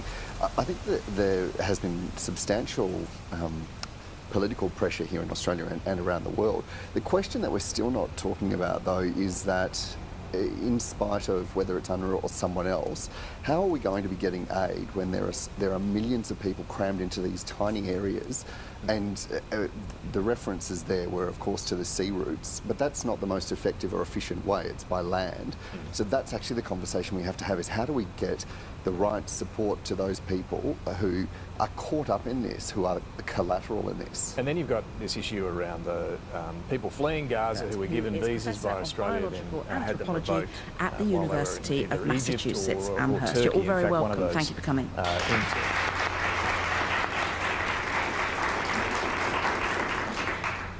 Now, I thought it would be good to start with some definitions, because there does seem to be a lot of confusion out there, even around the terminology. So, Joyce, first of all, briefly, what is the menopause? Well, there's 3 words you need to know. There's the actual word menopause, which means you've actually been for 1 year without having a period. Now, as soon as you realise that day, you're actually then postmenopausal. So that's the second word you need to know. So we all talk about menopause, we also talk about the perimenopause. Now, the perimenopause is the time before your period starts, but the period starts to change, and it's the time when women often get symptoms, which we're going to talk about today, which can affect them. So that's the perimenopause. Thanks for clarifying that. And often in everyday life in English, we tend to use the word menopause as an umbrella term in a way, for the perimenopause, the menopause, and for maybe some years postmenopause as well. So for the purpose of this program, you stick with the umbrella term of menopause. But Nigant, physiologically, what causes the menopause? We know that there's changes in hormones that happen. They're not showing how these particular people ended up in Turkey or Egypt, but will there have to be more clarity on that in the coming days, do you think, Sam? I think so. I mean, look, if you were in Gaza, you'd get out anyway you could, wouldn't you? I mean, that's the reality. But I just think it's very messy to have people kind of trapped, and I would have thought it leaves Australia open on some way to, legal claims. I mean, like if these people are essentially rendered unable to return, or they're kind of stateless on some level, yeah. Let's turn to aged care. Look, firstly, a big pay rise Friday afternoon from the Fair Work Commission for aged care workers. What is it, up to 28%? That includes the 15% last year that was awarded. But look, this should help attract the much-needed staff they need in aged care. But Phil, is the government going to foot the bill? Well, they might have to. It's expensive. I mean, the one last year, the 15% interim pay rise cost $14 billion. And that was 11.3 billion plus another 2 and a bit once you put in super contributions and everything else. Yeah, it's a great pay rise if you're in aged care, and no, it's hard to begrudge people who work at that, but it does create a very large bill, and it will no doubt, as I read, it will suck workers from other parts of the sector into the economy into there, and that could have a knock-on effect on wages and so forth. So that can't be ignored in the context of this, but I guess it sort of dovetails neatly into the budget decision we're going to see on aged care costs. Well, it underlines, doesn't it, the point that the costs of aged care are rising. This is no surprise. We've known this for a while, and this week we saw the task force report that the government put together of various industry players and others to look at how to fund this. Dan, it's, well, happily for the government, ruled out the idea of a Medicare-style levy for all taxpayers to fund aged care, and look, and the Minister, Annika Wells, certainly was ruling that out as well. We can rule out a new levy, we can rule out a new tax, we can rule out any changes to the treatment of the family home. And we hope that being able to do that today, we can now work cooperatively with the opposition and try and land a response that everybody can support in the parliament. Yeah, so we'll see what that response is, but it looks like more user pays, more means testing for those who can afford it. Yeah, which was one of the key recommendations of this review this week, which seems to be in complete contrast to the Aged Care Royal Commission, which... Well, it said a levy, didn't it? Absolutely, and said that older Australians should not be required to contribute to their cost of care, and that should be nor should it be means tested. Instead, every Australian should contribute towards the financing of the aged care system through their working life, which it would be akin to superannuation, that it is something that builds up over time. But whether politically this would be something that gets supported. Well, it would be a tax increase, essentially, whatever you want to call it. Absolutely. The way they're putting this in the task force report, Sam, is care is still provided, but it's all the living expenses that you're going to pay more for if you can afford it. Yeah, and there's this argument that you should pay a greater proportion in terms of at-home care. So there's this great movement that a lot of people would like to stay at home, and there's also medical evidence that people with dementia, go downhill when you move them from their house, and so there's reasons to keep them in the home. But the percentage that is a co-contribution, if you like, for at-home care is much lower. Personally, I understand the efficacy of the idea of the simplicity of a levy, but one of the reasons why I think it is just not politically saleable is this generational, issue where you have a younger generation of Australians that are going to be paying more taxes because of the ageing population anyway, can't get into the housing market, huge HECS debts, and then if you were to hit them with a levy... There was a member of the task force group here that I spoke to, Thomas Walker. He's an economist who was specifically brought on because he's a younger generation economist, bringing that sort of intergenerational view. He agrees the levy's a bad idea, unfairly hits the young, but they are leaving the family home pretty much untouched. And I asked him about that for our Insiders on Background podcast as well.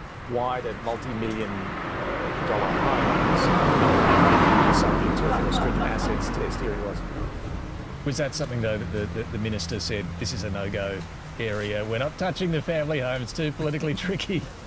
No, the minister was very open to everything. There was some very good conversations around a lot of really tricky political things, and I think we all felt empowered to have our say on issues like the family home. But did everyone really think that was the best way to do it? Don't touch the family home? Yeah, it was... Like, the report is really long, the whole sector is really complex. We discussed many different things, and when it came to the family home, it was sort of ruled out pretty quickly. You can listen to the podcast there, the QR codes, if you want to listen to it or watch it on this. Doesn't seem to have a very good answer, David. Well, what did he say after that? It goes back, if you go back to the start of this, when Annika Wells launched this process in August last year, and Peter Dutton came fairly quickly and said, we support this. We're prepared to work with them on this because it's a massive problem. Like, aged care blew out. He didn't rule out a couple of times, and then he did earlier this year. At the moment, only I think it's about $197,000 worth of your house contributes to the cost you pay in aged care now, unless you live in a tar paper shack out of Galagan. Everyone's house is worth 200 grand at least. So it's an obsolete means test. Yeah, and there's an absolute argument to lift that threshold on what the house is worth. But they're not touching it. I think they'll pull their punches on budget day. I think you'll pay more if you've got more. And they also looked at setting up some sort of superannuation annuity, and the super fund said, no, this is people's money in retirement. You can't prescribe how they use it. But nonetheless, I think if you're in a care facility or at home, and you've got super, you're going to have to use a bit more of it. And look, it happens that way now. I've had family experience with the aged care system, in recent years, and that's just how it works. If you've got a bit more, you can pay more and get a better deal, get better food, It's a choice issue rather than being forced. Yeah, but now you're just going to, your daily care, I mean, at the moment, I think it's a $32,000 annual cap you're paying, $76,000 lifetime. That'll go up. I totally accept that it's not politically feasible to start, going after people's home. But I still think there's a lot of bunkum in this debate where people sort of basically suggest that, oh my goodness, like, you know, like that you can't ask these people to pay for their own care. Why? Like, Well, we they ask will. everyone They else will. to. They will. Look, a final one. The post-voice pivot, if we can call it that, from the Prime Minister. He was in the Northern Territory for a few days this week with some big spending that he hopes will close the gap on Indigenous disadvantage. $4 billion for housing, remote housing, $1 billion for schools in the Northern Territory as well. Here he was. We have said that we want to close the gap. What we've said is that we want to look at measures that will make a practical difference to people's lives. And there's nowhere that makes a bigger difference than in fixing up the housing issues that are here in the Northern Territory and in remote communities. Dan, you've seen politicians talk about fixing up housing in remote communities in the Territory for many, many years. Is what we heard this week going to be a different approach? Is it going to do what the previous attempts have failed to do? Yeah, you're right. It's bookended a lot of my career. Where he was at Binjari in near Katherine was where the former CLP Chief Minister Adam Giles made a similar announcement some years back. I think when we talk about housing in the Northern Territory, the complexities that go into it are so layered that there is the cost, where you're getting materials to. Gallawinku, for example, is one of these very, very remote communities that's in the grip of this terrible weather right now. So there is the weather issue also. And in the past, it hasn't been a great story. When you had the CHIP, it was bedeviled with problems, particularly around bureaucracy. My understanding is over the last recent years, since 2016, the program the Northern Territory Government has rolled out has actually seen a substantial number of homes built, and it's also seeing refurbishments and work done and across that the look board quite tight. kind of shift in the way housing is looked at.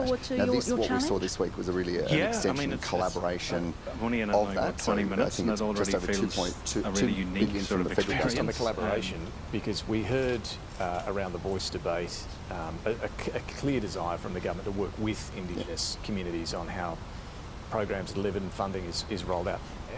Who's been involved in this process so far? Yeah, so Aboriginal Housing NT, which is its own standalone organisation, and the land councils really crucially have had a seat at the table, as well as, of course, the different layers of government. And this is all because, as we saw in the Closing the Gap report a couple of weeks ago, things are not getting better across the board. In some instances, they're getting worse. The Productivity Commission report a couple of weeks before that said that the lack of power sharing is the key problem here, and it's why we're not seeing those changes and are not likely to see those changes. So this approach may be the game changer, which we'll have to wait and see. But I was, in preparing for today, I was looking back over some of my reporting out at Borroloola, where Malarndirri McCarthy, in fact, is from. And about 9 years ago, I was there speaking to Penelope, who was managing a 2-bedroom home. 26 people were living there, including 15 children. Now, that was breakdown across the board, including that she couldn't get cut through with the local housing organisations in her community. Yeah, well, what do you think? Is this approach now squarely focused on we're going to close the gap with? You heard the Prime Minister use the word practical there. Is this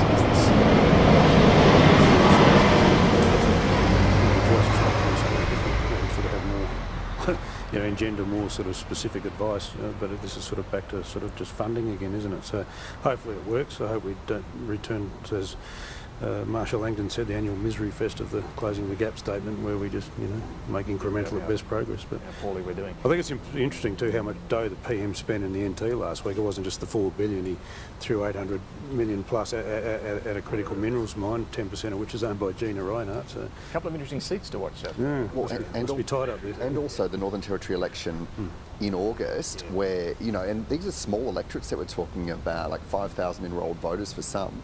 And the last 4 times I've been to Darwin, Katherine and Tennant Creek, where I'm from, the mood for change is on, like we saw in the lead up to 2001 and the lead up to 2016.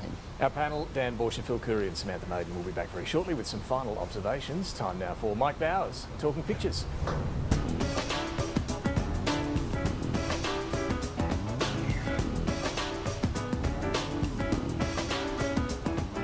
I'm Mike Bowers and I'm photographer at large for The Guardian Australia. I'm talking pictures this morning with Zoe Norton-Lodge, who's the executive producer for arts here at the ABC, and a very warm welcome. Oh, thanks for having me, Mike. Zoe, we're putting the AUKUS back in AUKUS this week as the Pentagon's promises seem to be a little bit subpar. Yes, indeed. They've got like one submarine behind their back and they're like, what submarine? What submarine? Surely there's enough Virginia-class, submarines to give us one. I mean, you've got to have... I just assume they've got loads. Yeah. They're just hiding them. Lovely David Pope, who's channeling cargo cults here, the last of the Pacific cargo cults. I do like Peter Dutton here as the fissile potato. Yes, absolutely. He's just heard the word nuclear. He's like, I would like to join this line. With the Frond submarine, and they're at the sitting here at the end of the runway looking skyward for the plane that never comes. In this case, it's the sub that never comes. Yes, sad. Zoe, the leader of the opposition, introduced his nuclear policy, and it's still a hot Dutton topic. Yes, that's right. Mark Knight has done Duttonheimer. I've heard about this. This is actually like the sequel to Oppenheimer. Right. Yeah, and like Oppenheimer, there are a lot of nude scenes, so unfortunately, this is what I've heard. Brett Lethbridge's Bask in the Glow. So here he's got a Best Support Act for Nuclear Power. Yeah. I think he does kind of deserve an Academy Award for pretending this isn't about coal. It's a very good performance. Prime Minister here. Typical, it's just no to everything with this bloke. No to no nukes. Why is Albo like naked? Can we just get all of them naked out of our heads? Matt Golding, our biggest challenge is locating the reactors and nuclear dump sites in marginal seats. Define marginal seats.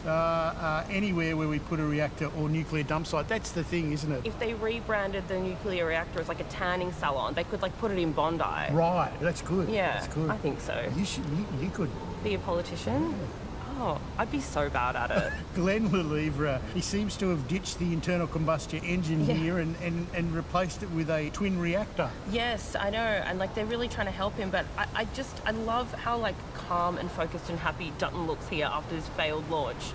Don't you think? It's like, he's just like, look at his little face. Yeah, well, they've just flipped the hood on him. Yeah. The road assist guy just doesn't really know what to do here. Yeah, no one really knows what to do. What were you thinking? What are you doing? Why are we doing this? We're all dying.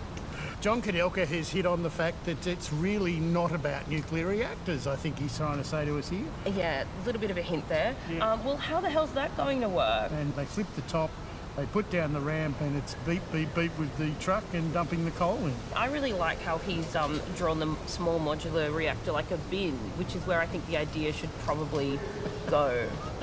Zoe, it seems the Great Barrier Reef is in a lot of hot water as it's going through another bleaching event. And Kathy Wilcox, where has all the colour gone? I know. NOAA and the Bureau of Meteorology are using them. It's just lovely David Pope, who's got John Howard, Malcolm Turnbull, Scott Morrison and Anthony Albanese. I get knocked down, but I get up again. The clownfish change, but the tune stays the same. I think they're just kind of trying to bring the Barrier Reef in line with the history of Australian Prime Ministers. Right. They're all white. That's very true. Yeah. Fiona Katauskas, the science is in, Gary, I said. Just look around you, Gary, I said. But he's still a proud member of the Climate Skeptics Club. Gary. So that he's obviously cooked because he's orange, right? I know. He's like the rest of us. We just do not realise we're already cooked. You're already cooked. Yeah. Once your ocean warming is a hoax, we're not in hot water, even though you cooked, Gary. Gary, you look delicious, though, I will say that. It's been a great pleasure unpicking the events this week, Zoe. Did we unpick them, though? I don't think we did, really. We just mocked them mercilessly. Yeah, we'll do that, won't we? I'll let you do the honours. Back to you, Spearsy. Thank you, Zoe. Thank you, Mike. Let's get some final observations. Stan. David, last year there was a lot of discussion about racism at the ABC. The independent review into ABC systems and processes in support of staff who experience racism is underway. Independent, de-identified, going to be publicly released, led by Indigenous leader Dr. Terry Janke. She's calling for people to contribute, can do so on her website. This was called for by Indigenous staff, and the time has been taken to get the cultural protocols right. So this is a pretty big deal. Okay, cool. Earlier this week, Peter Dutton and then John Howard and then Kim Beazley all came out in support of 4-year terms for federal parliament, and Peter Dutton went as far to say that if the Prime Minister was serious, he'd sit down and have a chat to him about it. Sceptical, clearly, that the public would support it, and given referendums and so forth, but I think Howard made a good point that you put a standalone question, no other question, on the ballot paper at a federal election, and then if it was accepted, they wouldn't start until the subsequent election, so you wouldn't have people being able to say either of the people going for that election were trying to get 4 years. So all power to their arm, I say, David. Momentum. Phil Corey's life work. So I just want to say congratulations to Penny Wong and her wife Sophie, who got married. A great big Labor wedding in Adelaide over the weekend, which the Prime Minister flew into, as I think he found some other things to do to justify the trip as well. But congratulations to them. I think it's fantastic. And not that long ago, this would have been some sort of big deal, and now we just think it's wonderful, like it is. So here we are. Congratulations indeed from all of us to Penny Wong and Sophie. Thank you all very much for joining us this morning. Now, finally, this jibe from the Prime Minister came before Carlton's win over Richmond on Thursday night, but because we've got Blues tragic Phil Curry on the couch with us, we couldn't resist playing it anyway. We'll leave you with Anthony Albanese's dose of reality for some young Carlton fans in the Northern Territory. Thanks for watching. What team do you go for? The Adelaide Crows. The Crows? How about you? Carlton? Richmond. Carlton. Oh, no. No idea. I can see them from here, and they are looking a Carlton are tiny pretty bit close hot because of the and blue, bothered. maybe. What can I say? I'm Claudia Hammond. Do join me again soon.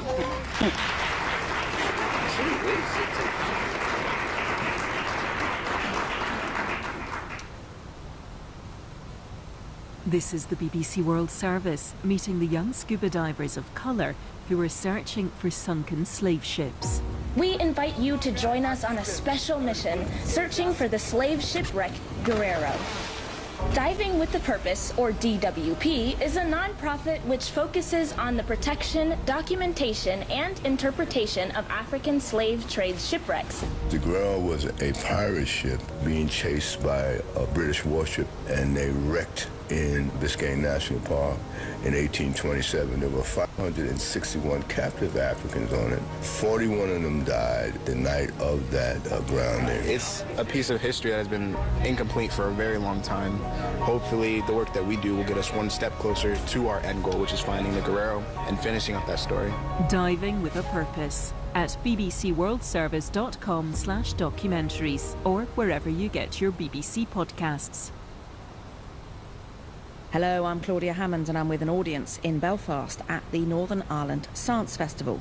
Do join me and my panel of experts in a moment for the second part of today's episode of The Evidence, where we'll be looking at the menopause and how it affects millions around the world. Some women find their symptoms take over their lives, so we'll be looking at the options for treatment and asking where to find reliable information amid the opinion. Do join us after the news from the BBC World Service. BBC News with Emily Thomas. The last day of voting is underway in the Russian presidential elections. Vladimir Putin is the only serious candidate, and opposition leaders have called for rolling silent protests at polling stations. There have been a series of Ukrainian drone and missile strikes across 8 regions in Russia, one of them starting a fire at an oil refinery. Moscow has meanwhile targeted Odessa and Kharkiv. Police in Haiti have cleared roadblocks and seized weapons in the Dama district in the capital. They said several gang members were killed during the operation.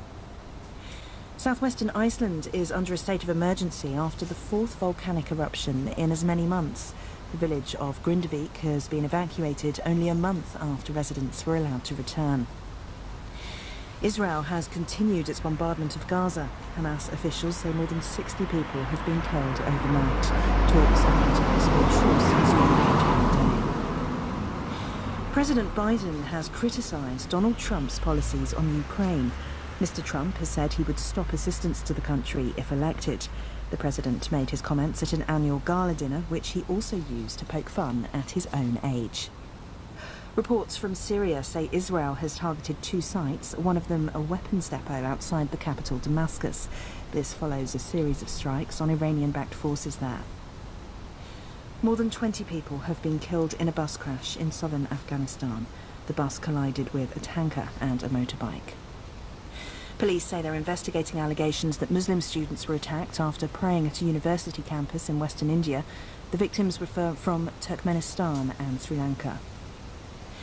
Australia's foreign minister has married her partner of 20 years. Penny Wong is the country's first openly lesbian MP and had campaigned for same-sex marriage to be legalised. BBC News.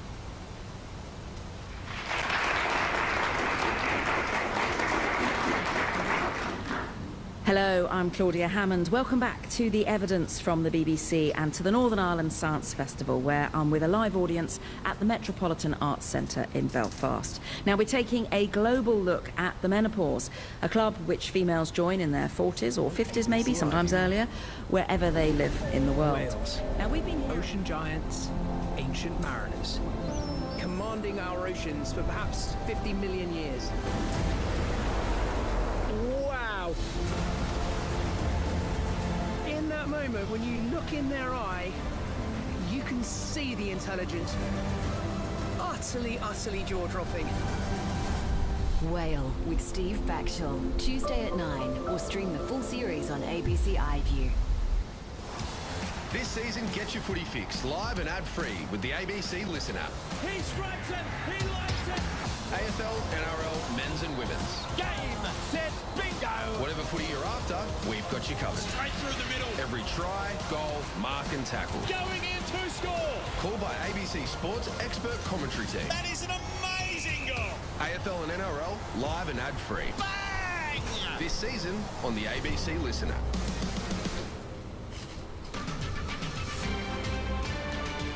Hello and welcome to ABC News. I'm Meredith Sheehan. Here are our top stories. Tropical cyclone Megan has strengthened into a Category 3 system near Groote Eylandt in the Gulf of Carpentaria.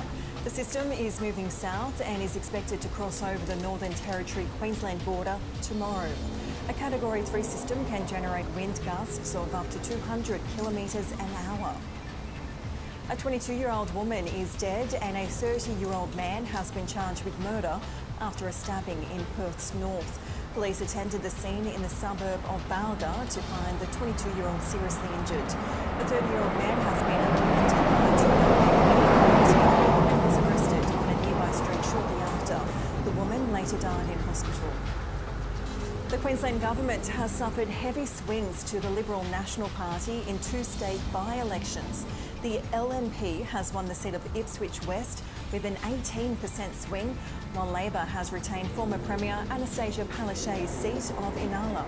Premier Stephen Miles is promising to do better for Queenslanders. The coalition is pushing for the federal government to follow the lead of the US and consider banning TikTok. Senator James Paterson says he's concerned the Chinese government is using the platform to spread propaganda, but Communications Minister Michelle Rowland says banning the app in Australia is unnecessary. Let's get more on our top story now, and residents on the Northern Territory coast are being warned to be on high alert as Cyclone Megan approaches. Amy Colpett reports from Darwin. Well, right now the Bureau is warning people in the Borroloola area on the Northern Territory's east coast to be prepared. That's as Cyclone Megan continues to gather strength off the Northern Territory coast in the Gulf of Carpentaria. Now, the cyclone is currently a Category 3 system, and that means winds between 120 and 220 kilometres an hour. So it is a significant system. As you mentioned, it is now a Category 3, but it is also very slow moving. So that means it's expected to gather strength as it sits over water and it heads towards the Northern Territory coast. Now, right now, Borroloola is in the firing line. Residents there are being warned to prepare. And if it continues to sit over water, it could get up to a Category 4 system. Here's what the Bureau are telling residents a short time ago.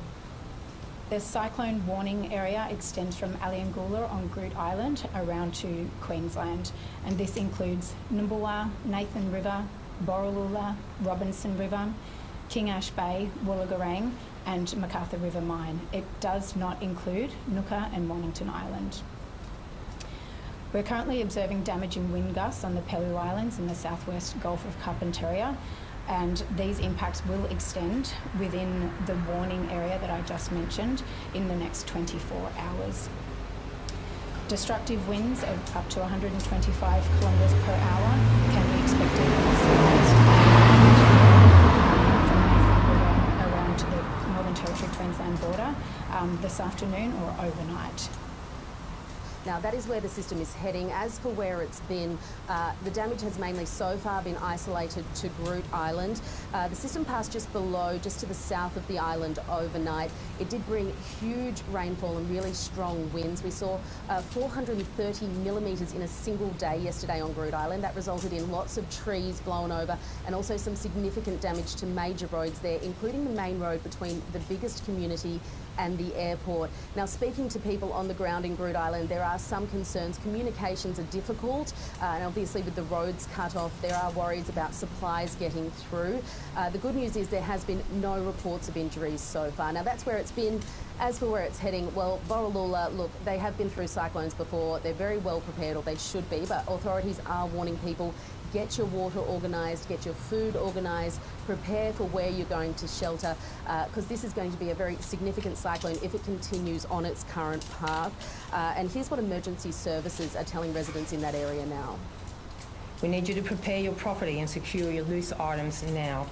Store your water for future use. Check on your neighbours to make sure that they are prepared as well. Prepare to take shelter. Listen to the emergency services warnings. Decide if you're going to stay or leave if it's not too late to do so. When the tropical cyclone does arrive, we need you to take shelter inside, stay indoors until all clear is given by the authorities. So it is going to be a big 24 hours for the Northern Territory's east coast. Already we've seen this system dump huge rains right across the area, in fact right across the top end, but particularly in those east river areas, we've seen some significant flooding already, so authorities are certainly keeping a close eye on this one. A man has died and 2 others are in a critical condition after getting into difficulty in the water at a beach in southwest Victoria. Emergency services were called to Marengo Beach near Apollo Bay about 1:30 this afternoon. Police say a passerby had managed to pull the 3 unconscious men out of the water and had begun performing CPR. 1 man died at the scene while the 2 others have been taken to hospital. Police are investigating the death of an inmate at a prison in Sydney's northwest. Officers were called to the Parkley Correctional Centre about 8:30 this morning. The ABC understands the man was aged in his late 40s. The circumstances surrounding the death have not been disclosed. Victorian police are ramping up an investigation into the shooting of a senior member of the Bandidos outlaw motorcycle gang in Ballarat last year. Detectives have released CCTV of a light-coloured Commodore sedan they believe is connected to the crime. The 29-year-old victim attended the Ballarat hospital with non-life-threatening injuries in the early hours of October 1st. Police believe the shooting happened at the Bandidos clubhouse, but say they are still piecing it together.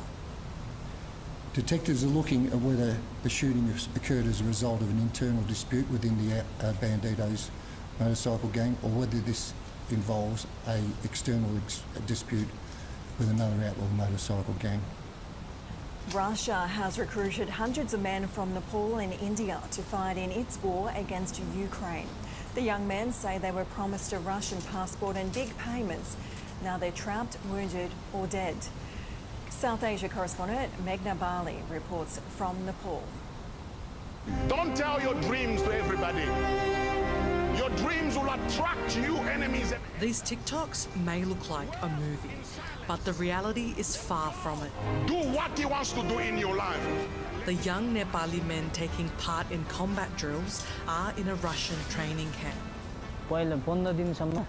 For the first 15 days, it's all fun. Then it's all false. Then you know the videos in TikTok are all fake. You get to know what war can be like after you were taken to the front line. For Krishna Bahadur Shai, that moment came after just 3 days of training. He and his squad came under fire from a Ukrainian drone. He narrowly escaped. It feels like I'm stung by fire, like I'm pierced by a needle. He saw many of his comrades killed, but survived with bullet wounds and a paralysed hand. Krishna had the means and support to get out and recover, but many aren't as lucky. Hundreds of men from remote villages like this to the country's capital are joining the Russian army, attracted by the promise of higher pay and better education opportunities for their children. Instead, their plans have ended in tragedy. They're not just going missing or getting injured. they're also dying. A 45-year-old man from this village was killed in combat just weeks after signing up for the Russian army, leaving behind 3 children and a wife. Rajkumar Giri's widow tells me her husband wanted a bigger life for his kids. She says after 8 years serving with Dubai police, he was promised around $2,000 a month. Our children are small. We have the responsibility of educating and feeding them. I had told him to return after he reached there, but he couldn't. In the 3 months since his death, the family hasn't seen a cent.